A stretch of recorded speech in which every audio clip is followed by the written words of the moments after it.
BBC Afaan Oromooti. Data maal jedhu ka jedhu yemmuu anaaf shinoo barree naannoo re'ee soddomuu maal qabditu kalee ganamarraa eegallee wanni kun biyya duuba maaltu jira dhugama gurbama kanatu si ajjeese moo wanti jedhu shakkiin ni jirti. Tibbana Itoophiyaa keessatti dargaggoo qaroo dhabeessi tokko qormaati COC jala dabarraan of ajjeesee ijoo dubbii ta'eeraa kanarrattis gabaasanii dhageessu.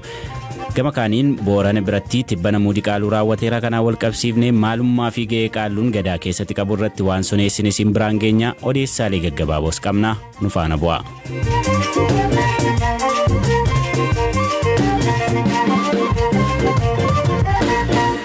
Oduu keenya jalqabaatiin Diillaa Yuunivarsiitii irraa barumsa seeraa isaa fixee gara magaalaa Finfinnee ka'ee malee dargaggoo qaroo dhabeessi Abrahaam Dureessaa hojii eegaluuf qormaata COC isaa fudhachuu ka'ee galee kibxata ture. Jimaatarraa garuu sa'aatiin ergatti barfate booda qormaatarraa dhorkamuu isaan aarii fi gaddaan ibiddaan of gubee of ajjeeseera.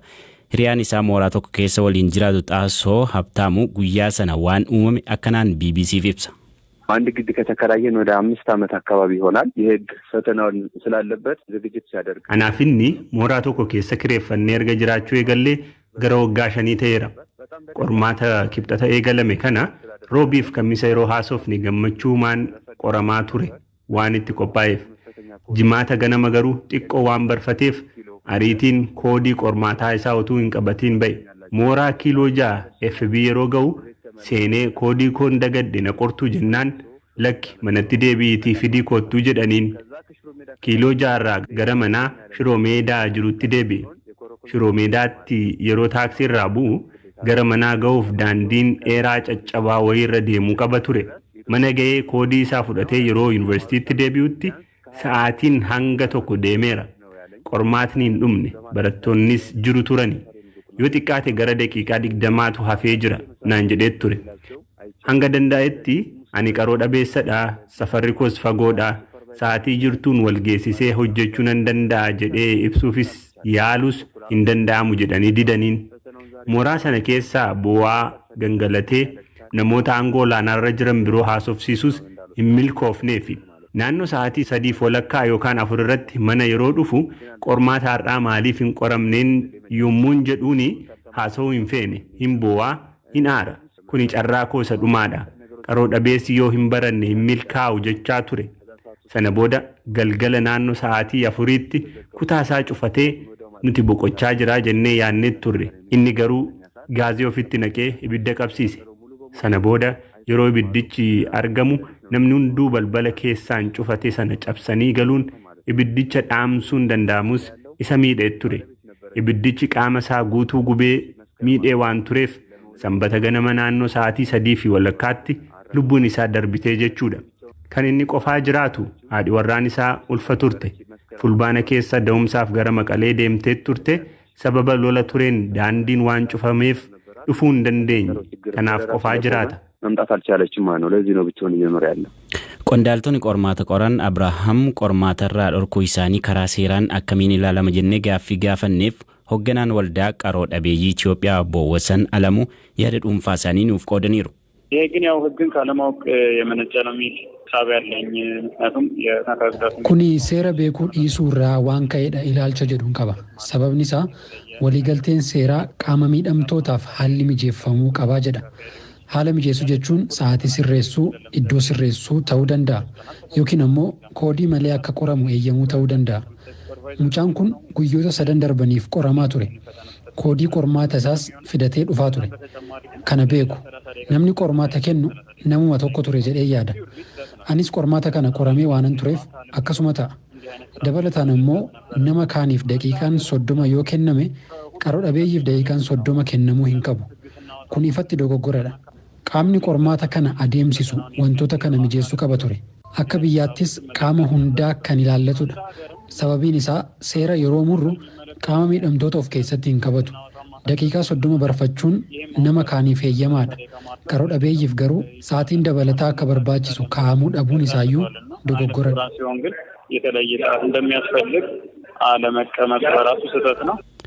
Qormaatichi Yuunivarsiitii Finfinnee mooraa Ikoonomiksii keessatti kenname yuunivarsiitichi garuu dhimmi kun nan ilaallatu jedheera.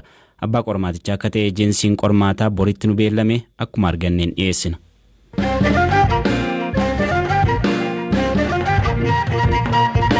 kaaba Itaalii bulchiinsa Trentino keessatti kibxata darbe ka ajjeefamtee Aagituu Guddataa duuti ishee addunyaa mara rifaasiseera. Ajjeefamuun ishee baqattoota Afrikaa fi lammiilee Itaalii hedduuf miidhaa guddaadha jedhu namoonni qaamaan ishee beekan. Magaalaa Room ka jiraatan obbo Abdulazim Aagituun nama hundaaf fakkeenya turte keessattuu baqattoota Afrikaa fi bu'uura jireenyaa turte jedhan. Hiriyaa lammii Itaalii tokko qabaachaa turte amma adda ba'uurraan ka hafee gaa'ila godhattee maatii hin horannes jedhaniiru. Jiraataan Room ka biraan obbo Gabriel jedhaman waggaa 7 dura Aagituu akka beekanii fi haga 7 har'aatti bilbilaan wal hubachaa akka turan himaniiru.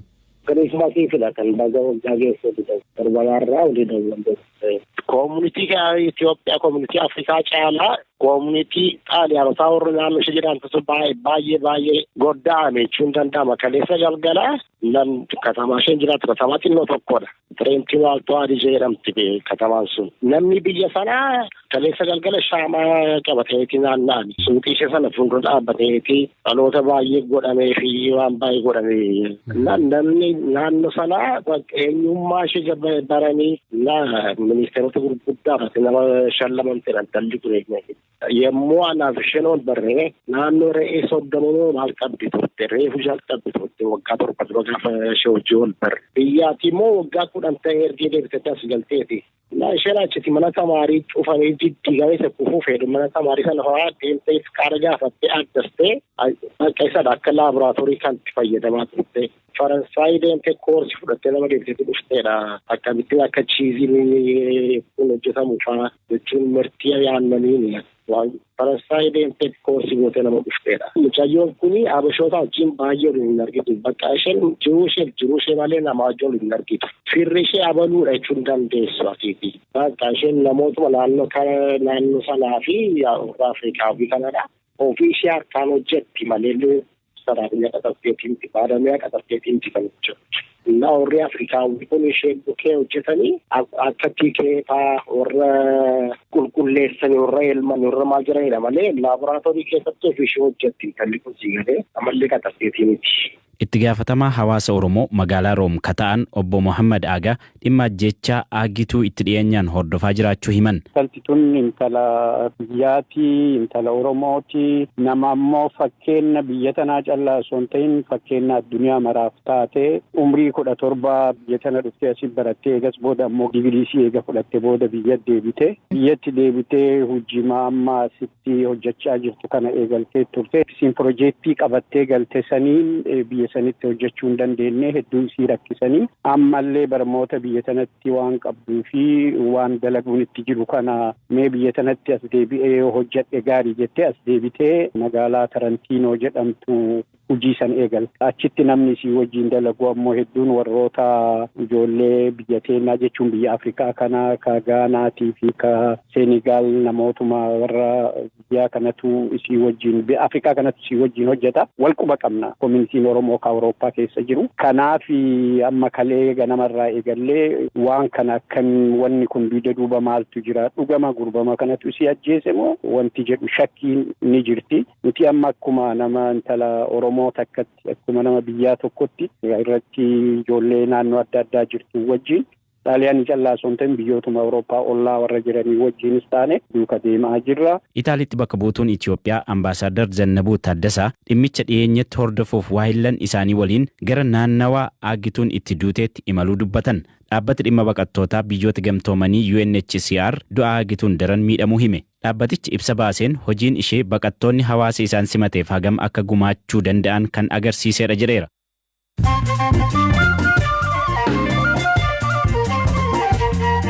Amma moduun gaggabaabsee isinitti himaa magaalaa Diillaa hospitaala Salaamitti annachi kiiloogiraama 26 garaa dubartii tokko keessaa wal'aansa baqaqsanii yaaluun ba'e. Ogeessi baqaqsanii yaaluu Dr. Geetaachoo Margaa akka jedhanitti hojii baqaqsanii yaaluu daqiiqaa 30 fudhate booda haati yaalli taasifameef kun yeroo ammaa haala gaarii irratti argamu. Dubartiin kun jiraattu godina Gujii lixaati jedha gabaasee FBC.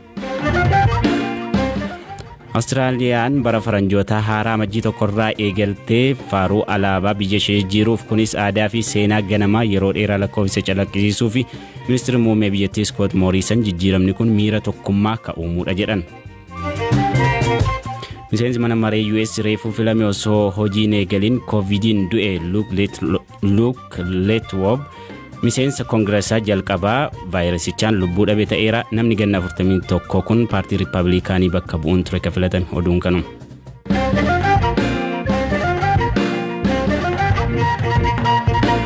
Odeessa keenya sadhumaatiin tibba kana Booranni sirna muuda qaalluu Karrayyuu Ardaa Jilaa Xapheetti geggeessaa tureera. Akkaataa sirna gadaa Booranaatti qaalluu 5tu jira. Isa keessaa tokko qaalluu Karrayyuuti. Qorataa fi barreessaa seenaa kataanaaf jaatanii diida Booranni qaalluu wayyuu jedhan. Wayyuu jechuun maali? Itti fufanii waa'ee qaalluu fi ga'ee inni sirna gadaa keessatti qabus nutti himaniiru kunooti.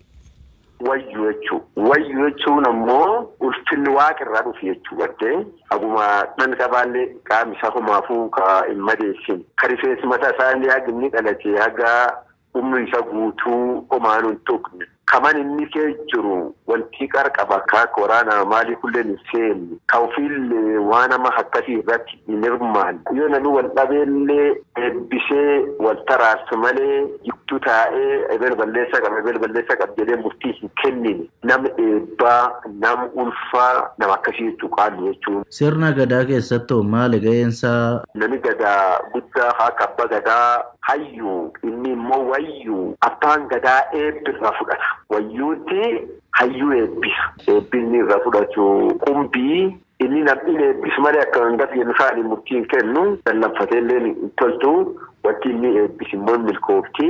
Tibba kanallee kan raawwate amma sirni gadaa Booranaa keessatti kan adeemsifamu muuda qaalluu yookaan qaalluu muuduu sirna jedhamu jira. Maali muuda qaalluu yookaan qaalluu muuduun maalidhan? Muudii isaa gara filaa sadiitti oolama. Inni tokko muudi qomicha jedhama. Inni mataan isaatu qaalluun hayyuu qabu waan ta'eef hayyuu sun namni isaan jabeessan namni isaan tiisan akka inni hin beelofne akka inni hin dheedon akka inni roomaafuu rakkanne warra isaan jabeessanii fayyuutti lallabanitti jira. Kanaaf muudi qomicha jedhama. Muudii biraa immoo gadaammojiitti namni sirni gadaa baafatee amma gara jaarsatti ce'u muudi qumbii jedhee qaalluu muuda.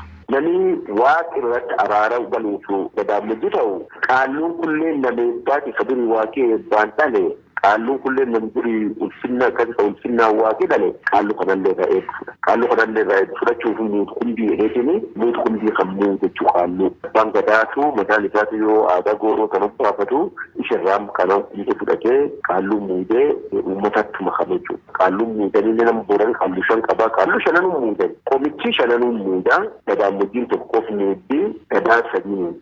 Lammaffaa muudi qumbii immoo qaalluu tokko qofaattu qabaa qaalluu Karrayyuu jedhanii qaalluu Karrayyuu kana muudi qumbii qabaa. Sadaffaa immoo muudi gadaa muuduu qaalluu 3 qabaa qaalluu Obituu fi qaalluu Karrayyuu fi qaalluu Maxxaarrii Karaara jedha qaalluu kan sadeenitti muudi qabaa. Qaalluuwwan 5 maqaan yaama.